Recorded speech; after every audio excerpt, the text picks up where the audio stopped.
Is your team not performing well? Is morale low and turnover high? Are you falling further behind the competition? I'm here to help. I'm your host, Shani, and this is the Leadership Show, where business strategy and culture finally meet, and we make the long-awaited shift from rhetoric to results. I promise I'm not your typical boring leadership consultant, and I will help you get your shift together. Let's do this. Hello, Leadershifters, and welcome to another episode of the Leadership Show with Shani. Folks, we are bi-coastal today because I am down in South Florida trying to keep myself away from the spike in COVID cases. And I am joined today by someone who is quickly becoming a soul sister for me, Laura Gates, joining us from Marin County, just north of San Francisco. And Laura is founder of the Gates Group. She's an executive coach. She does a lot of culture and organizational change work. So that is one of many, many things we have in common. And one of her specialties is conflict resolution, which I know is a hot topic on a lot of people's minds now and frankly always. And one of the things I'm most excited for her to share with you all is her intellectual property called the Purpose Initiative, which helps individuals and teams really tap into their creativity and innovation. So we'll get to chatting about that soon. Laura, welcome to the show. Thank you, Shani. So happy to be here. And like you said, it's delightful to find all these things in common that we have together.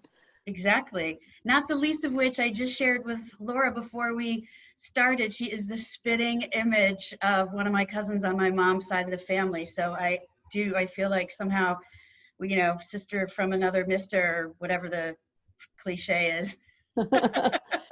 Or synchro destiny, as Deepak Chopra calls it. Yes. Okay.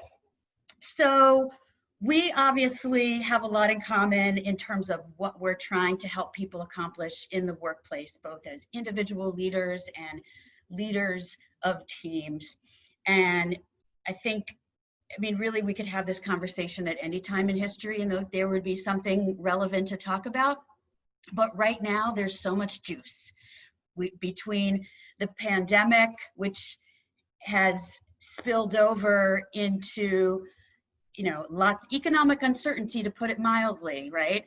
And everything that's been going on with racism and anti-racism and so many other movements of collective awareness that are arising during this odd year of 2020. So let's start by focusing on some of the really interesting things that you do with teams. So give us just kind of a brief overview to start, and then I'll start digging in and asking some more specific questions. Yeah, and I just want to pick up where you just started, which is this triple threat of the virus, the economic downturn, and the anti-racism movements that's happening in our country. And it really is fascinating that even though the virus is a global pandemic, there's something very unique happening in the United States and how we're responding, and the various different ways that leadership is responding to that, right? And so we're all getting like a big life lesson on leadership. And I find that fascinating just to as someone who works with leadership and is trying to create more conscious leadership on the planet. I'm just fascinated to watch how different leaders practice and apply these tools in their work and in their lives. And I also feel like we are just in a huge time of change and shift. And I was in a call with a bunch of other leadership coaches earlier today, and we were talking about how our clients are like clinging to the shore and saying, I just want to go back to the way it was, or when things go back to the way it was. And meanwhile, we have the Facebooks of the world and the Salesforces of the world and the Twitters of the world saying, we are not going back to our offices. 50% of our people or more are going to be working remotely. Yep. And the face of work is going to be dramatically changed when we come out the other side of this. So what I'm feeling is that, people are really examining their lives and their choices. And as you and I talked about at the beginning, where they live, where they work, now that that is being decoupled in a way where maybe I don't have to commute to my job, Right. that is creating this opportunity of self-reflection. And I can't tell you how many clients I've had who have moved, who have gotten rid of offices and said, we're a remote company now, Yep. who've hired people from all over the globe because they don't have to hire down the street anymore. So not only are we having a shift in our own personal experience of this, but the whole definition of a team is changing and evolving. Absolutely. So, You know, that's who used to gather in a certain location, or, I'll talk to someone who's on the East Coast, but they fly to California every month to meet with their team. They can't do that anymore. So this idea of, when we go back to the office, some people don't want to go back to the office, and some companies didn't like that model anyway. And now this is just the opportunity to make that shift. for sure. And, it's funny because I've been waiting for this to happen for a long Right. time. That what my role before I became an executive coach and leadership development consultant, I was COO of a marketing company that had been brick and mortar in Washington, D.C. for 30 years. And just before I joined, the owner decided to take the entire company virtual. And he did this in 2005. So he was on the bleeding edge of sending people to work from home. And he moved to Colorado, where I was living at the time. He had been a second homeowner there and was like, why am I living in, wherever he was living when I could be living in the beautiful, glorious mountains? And when he got to Colorado, he realized, I want to ski all winter and I want to golf all summer. And, I don't really want to be bothered running this business. So long story short, he hired me, and I helped him transition this company from brick and mortar, traditional, to an all virtual company. Our people were all over, the clients were global, and of course it expanded our talent base. And when I did that job for almost 5 years, and one of the early niches that I tried to get into when I started consulting in 2011, 2012 was preaching that gospel, and people were not ready. And Yeah. I was like, you guys, because I think some of the mindset of baby boomer leaders was like, oh, it won't work. If I can't see people being productive, they're screwing off, and da. And now they're forced to see what's possible. I mean, I led a team facilitation at the end of February, and one of the topics was, can we have employees work from home? Is that even an option? And I talked to the team 2 weeks ago and I said, so now we know the answer is yes. Next question, Yeah, exactly. It's like what people thought was impossible 3 months ago. It's like, we're not even questioning that right now, right? It's like, we know that it works and we know that it's possible. And then there's this question of, do we take it to the next step? Do we want to even go further in that direction and make this a thing versus going back to the way we were? Yeah. Which, as I said, I just think it's not just a response to a virus and the future of dealing with a virus. It's really fundamentally making us ask deeper questions around what does work look like? What does family look like? What people are realizing. I just got off the line with someone. He said, Laura, 3 hours a day I spent commuting, and he was 20 minutes from his house in California. This is the kind of crazy traffic we have here. I know, I hear you. And he's like, I've gotten those 3 hours of my life back. I don't want to give them away ever again. Or people who say to me, I'm spending more quality time with my family. I don't want to give that up when I go forward. So someone was saying to me this morning, like, we're rewiring our systems over this time. And I think that's also a fundamental shift, is that stress and that pressure of getting up and going and running and getting on planes. And that's the life I was living. And I thought it was great. I was jacked up on caffeine. I was happy as a camper, and then I stopped and it was like, wait a minute, maybe that wasn't so great. I was kind of tired. I was kind of stressed. I was kind of snarky. Yep. I was the exact same way. I was probably on the road at least 40 weeks last year, if not closer to 45. I kind of stopped counting. And it's like you never unpack the majority of the suitcase because it's just the stuff you take with you everywhere. And it's been so delightful to get better rest and to be able to eat out of my own refrigerator so that my food is my choice more often than not, and to have a consistent exercise routine as opposed to, where can I slip in 15 minutes of something, in a hotel room or whatever. And my well-being has improved so much that I don't want to give it back. Right. Right. Yeah. So it's not just a question of how do we order our desks and where do people sit and do we take the temperature at the front door? It's a question of if we've had, and I know that not everyone has, and I know that not everybody's been able to live in a space that we have and all of those things. But for those of us who have, it's a question of, do I want to go back to that life? And what would I be giving up in terms of my well-being?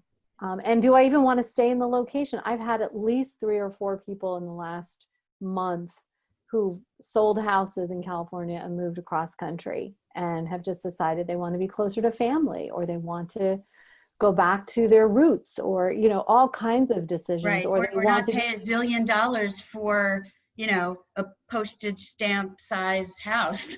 Yes. Yes. She says from her postage stamp. Yes. All right, so let's take this energy of it may not, the likelihood of it going back to how it used to be is low, and maybe not for everybody, but for a lot of people and a lot of companies where being in person isn't a mandatory thing. So from our position as change managers and leadership consultants, let's give folks a taste of what they came here to listen to. Yeah. So I think, for example, one of the things I see both on an individual leadership and a team leadership aspect is people are realizing, especially now, for example, in California, many counties have gone back to phase 1 of sheltering. And so we're starting to see that we may not be going back till the end of the year, or maybe not until next year, or maybe even 18 months. And so that kind of initial sprint of we just got to get through 90 days has become, now we're at 4 months. Yep. Now we're saying, okay, if we're not going back, how, both as an individual leader, how do I pace myself? How do I create more sustainability? How do I create more resilience?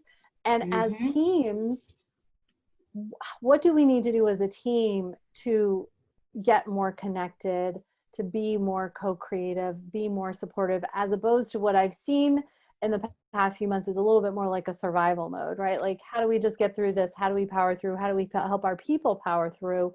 Now, I think what I'm seeing is teams wanting to get together and sync up on getting more creative and more innovative of like, what does the future look like? And are we synced up and aligned as a team? Are we cohesive in the messages we're sending and our relationships with each other? Because we've just been so busy kind of dividing and conquering these past few months.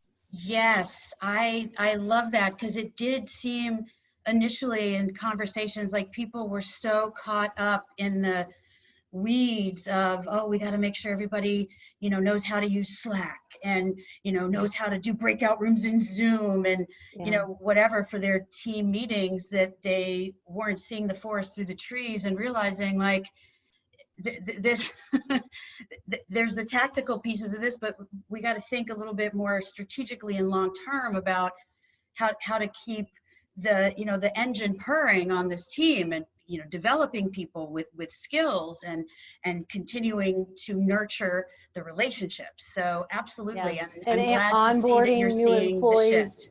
Yeah, onboarding employees virtually, bringing people into the company who are in a different location or a different country. How do we sync as a team that's global when you're in Tokyo and I'm in California? And so finding ways to reconnect. And one of the things I'm suggesting, for example, to clients is longer meetings. So instead of the 15, 30-minute one-on-one, sometimes people might need more time, need a little more attention than they did before. The other idea is getting together as a team and talking about, what is our vision? What is our purpose? If we step out of this survival mode of just reacting to some external forces, what is it that we want to create given the current reality? Knowing that we don't really know where it's going. And this is what drives people crazy, right? People want to know, when is it going to end? When do we go back? When when can I have control back, basically, is Right. what people want. Yeah. And Yeah. Good so luck that's with that, people. and that's that whole thing of how do we navigate ambiguity and chaos, right? Yeah. And so I think there's this way that we can support teams with being more creative and innovative through this ambiguity and chaos. I think there's the symbol, the Chinese symbol for crisis and chaos is the same thing, you know? So it's like, Interesting. I mean, chaos and opportunity, crisis and opportunity.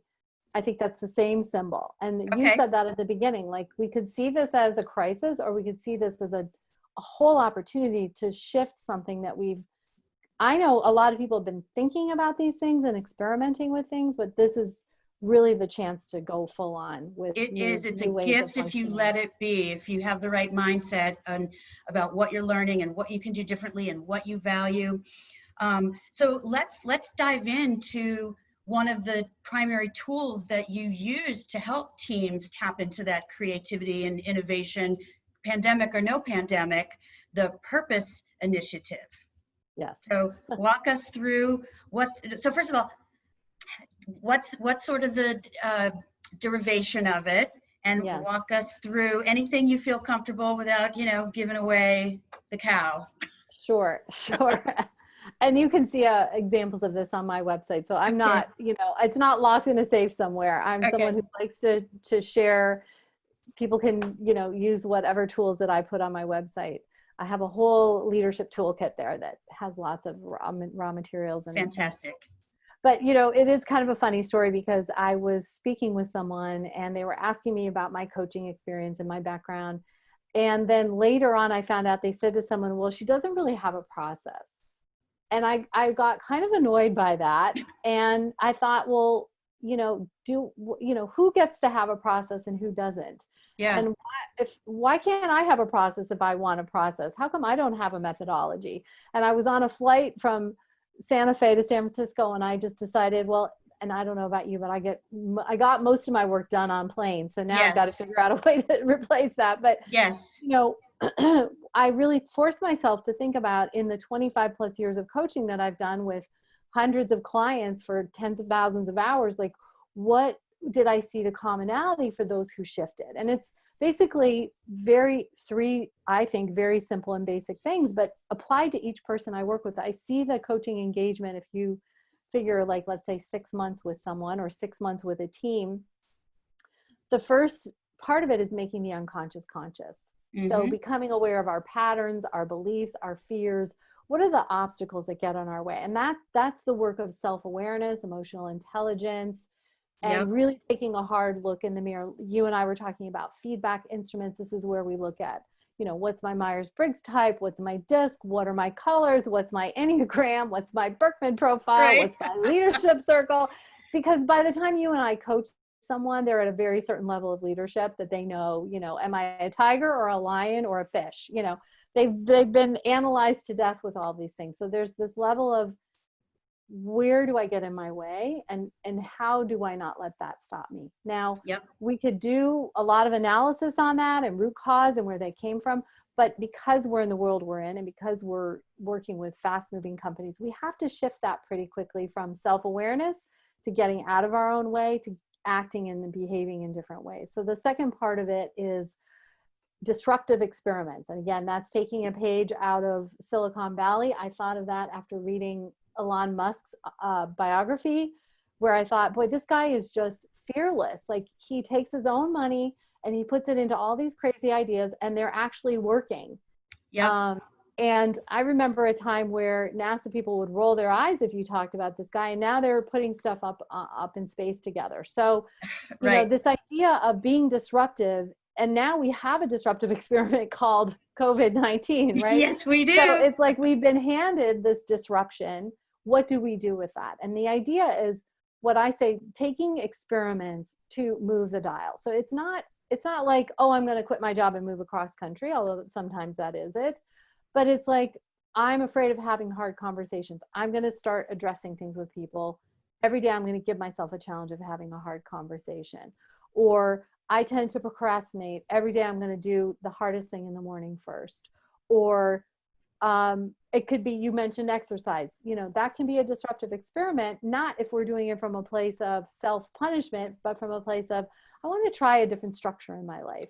So a lot of times when I'm working with people, time management is a challenge, time for thinking strategically is a challenge.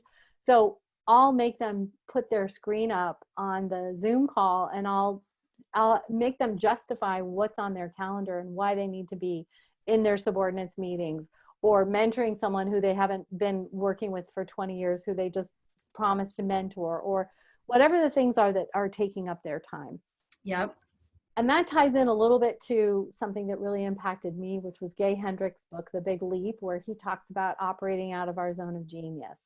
Okay. And he talks about operating our best and highest good and delegating and outsource as much as we can of the things that we're not good at, or that we're really good at, but we shouldn't be doing anymore.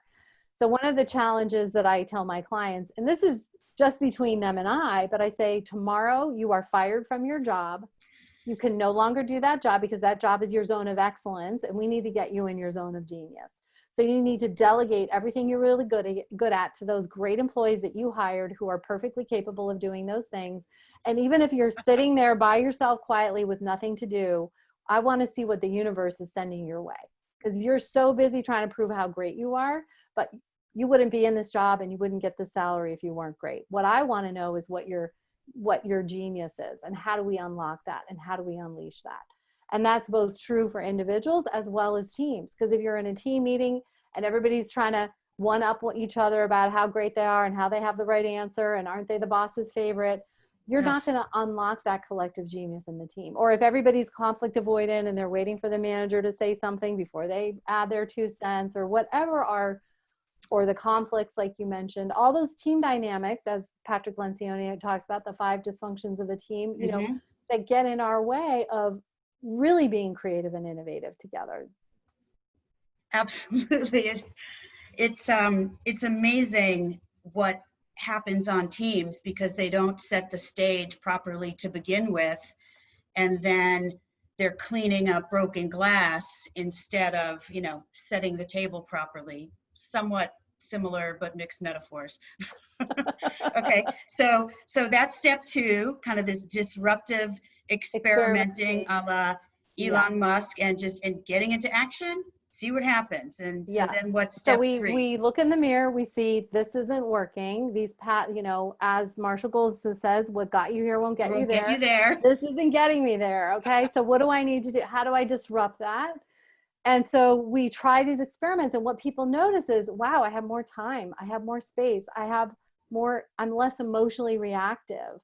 And that's where we see we enter what I call the genius field. So this is where synchronicity happens. This is where you and I are talking, and it's like, we're just firing on all these cylinders. It's where, really where magic happens in team is when, and, I can't tell you how many clients say, they'll get to one point where they'll say, I feel like I'm not working hard enough and I don't have enough stuff in my calendar. I'm like, great. This is where you have space, and where your temptation is to fill it right away. And with minutia. Right. And I want, don't answer, just fill it with your email. No, I want you to really make this space and take advantage of this space. And I can't tell you how many times they say, you're not going to believe what happened. I was asked to do this merger and acquisition with this client. I was given this high level project. I was asked to move to, the Netherlands to head up a new office. I mean, it's just unbelievable when people get out of their own way, the opportunities start to come to them, or the teams start to really shift and have more collaboration and creativity. I have a client I worked with. They do trainings globally all over the world for young women and girls in low income situations where they didn't have good Wi-Fi or computers. They had to they were considering waiting until 2021 to do their programs. But I said, you have all these people waiting. You have the technology, shift it over. And within 30 days, maybe even less, they shifted everything virtually.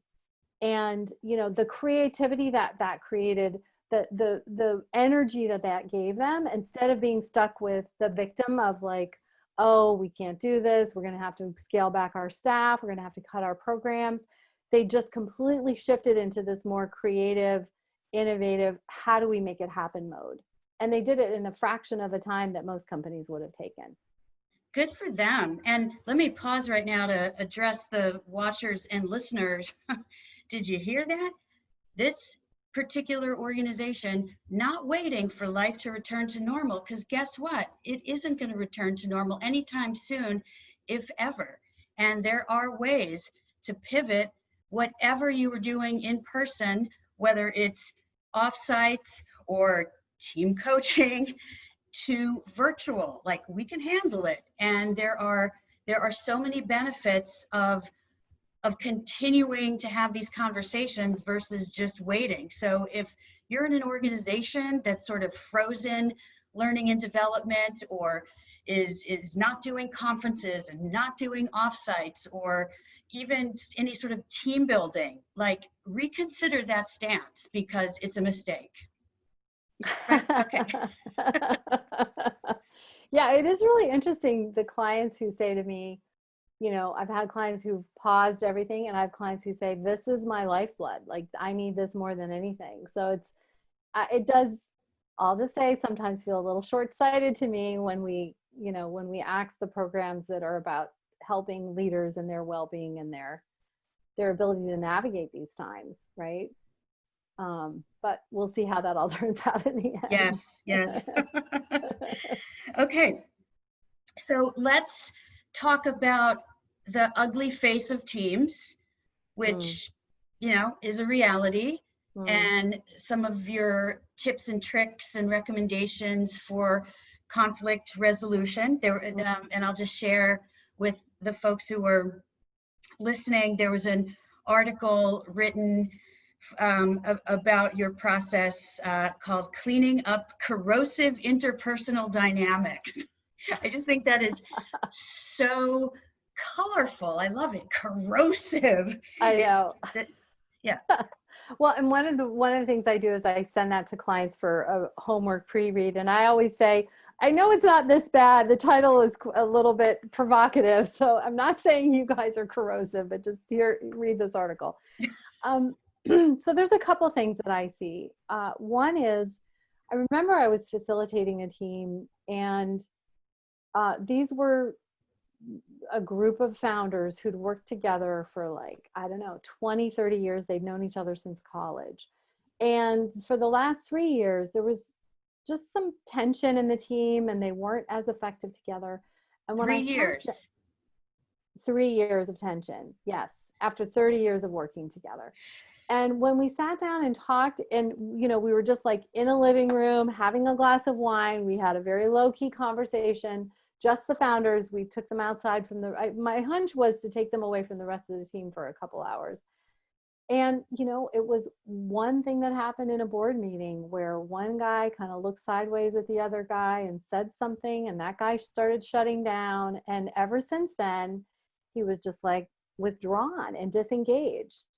And when we traced it back to that root cause of that moment, it was just stunning to see the realizations on everybody's part. Like, it's not like they consciously knew that. It wasn't like, oh, I'm going to hold a grudge against you for 3 years. But when we dial back into it and they remembered the scenario, because I was like, when did this shift? When did this change from being these college buddies that were having a great time together to being kind of divisive? So what I often see is there are usually root causes to these tensions that can be over years that we, one of this is kind of a root cause analysis, trying to just be a researcher to dig down of like, where did the tension start? The other thing I see is when I go in for team conflict or team tension is I see team cultures in kind of these three, I have like a triangle with 3 sides. One is the people side, the other is the structure side, and the third is the strategy side. And often when I go in the people door, like, oh, Laura, these people are having a conflict, I'll see that either the structures are not clear or the strategies are not clear. So people's roles and responsibilities might be overlapping, or the expectations of what they're there to do are different. Oh, I was hired to clean up the department. I thought I was here to preserve the legacy. So then you've got people who are at odds with each other because the strategy is not aligned. So for me, I'm kind of going in like a diagnostician of what's the root cause of this, and does it fit into one of these three buckets of a people problem, a structural problem, or a strategy problem? And then we can work with that. We can say, oh, your roles and responsibilities aren't clear. Let's create clear roles and responsibilities. Let's be clear on our expectations. Let's align on the strategy. Now, if it is all about the interpersonal, then we start talking about things that you and I were talking about, which is the different personality styles, the different approaches. If I'm an introvert and you're an extrovert, if I'm if I have bias towards action and you like to analyze things, we start to pick apart. Again, that goes back to part one of this 3-part methodology, is making the unconscious conscious, of understanding my patterns and behaviors and why they clash with yours, and being able to put ourselves in each other's shoes and have empathy and understand. A lot of times I'm just like, why do you do that? And they explain it.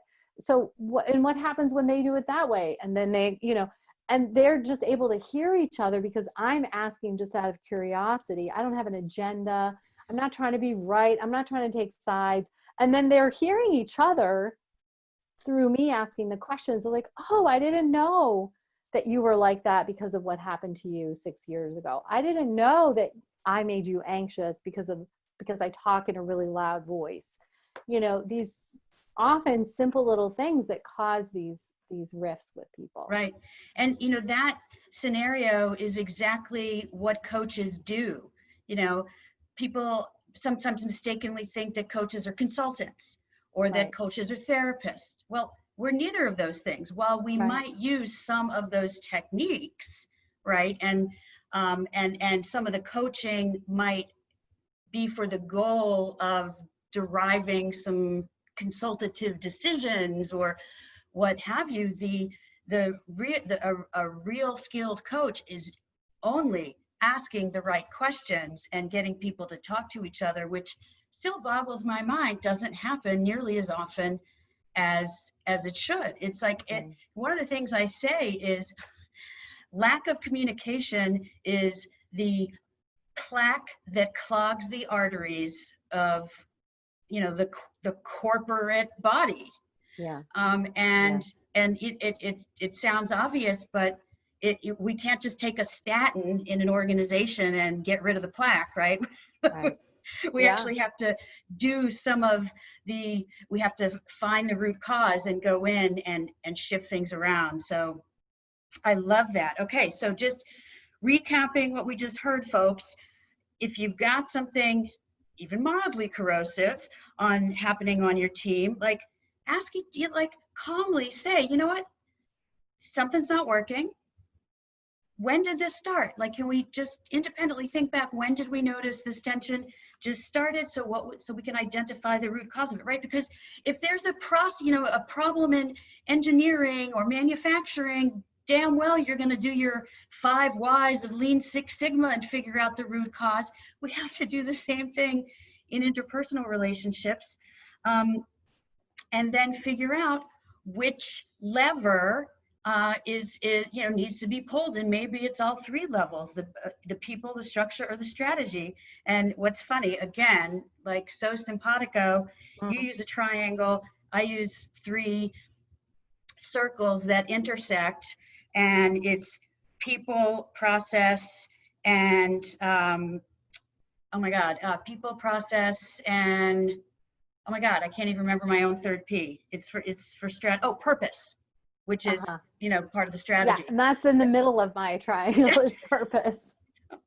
Because, I think the other challenge is that we have this thing called high performance teams, right? And I really think that's on its way out the door, because that necessitates, I have to be a high performer, you're a high performer.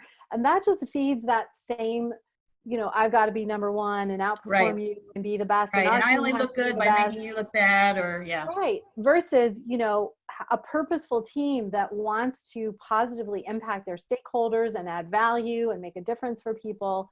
High performance to me necessitates we're better than you and we're better than all those other teams.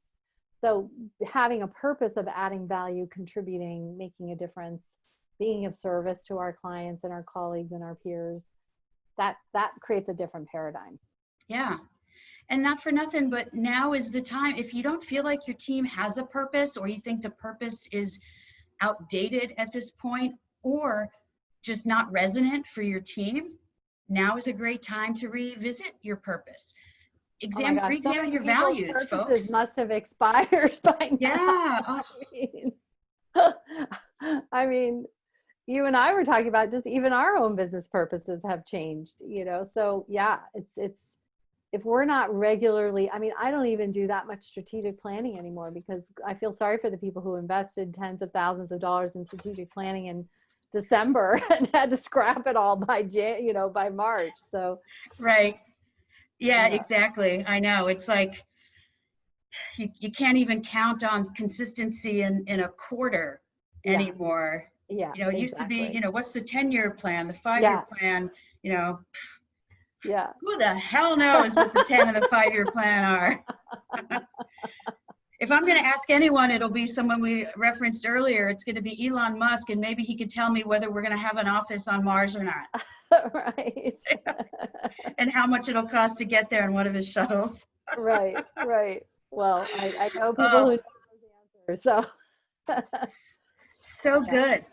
So how can people reach you if they want to know more about working with you or just pick your brain? What's the best way to So contact you? my website is gatesgroupllc.com. So it's the Gates Group LLC and then .com. Okay. And I'm on LinkedIn also, easy to reach. And yeah, anybody who wants, there's a form on my website if people want to reach out. I'd be happy to chat with people. Terrific. Well, I so appreciate you being on the show today. This conversation was so much fun, and I really do hope that it inspired anyone who was listening and watching to tap into that all-important creativity and innovation and to take control of this situation, not as a victim, but as an opportunity to lead or shift whatever it is that needs shifting in your personal life, your professional life, or any other life that you have out there. So, because we can't even say it's the new normal. You know, the phrase No. that I've been using with some other folks in our circles is the now normal. Oh, I like Right? that. Because there's almost like a new normal is going to be the case now, maybe weekly or minimum monthly. Exactly. Yeah. Exactly. Yeah. I love that. I'm going to steal that. The now normal. Absolutely. I'm like you. I think all of the intellectual property and the turns of phrase, if they help people, have at it, because Yeah. right, it's an abundant world and we all have something to give and to learn. And I think that's part of what is boiling up in the, I mean, not to be too woo-woo people, but in the collective consciousness right now, right, Yeah. is a bit more of that awareness that, it's not just about me, and there's so much more to think about right now, and the importance of relationships and the importance of empathy, some of the things that we've talked about over the past 45 minutes or so.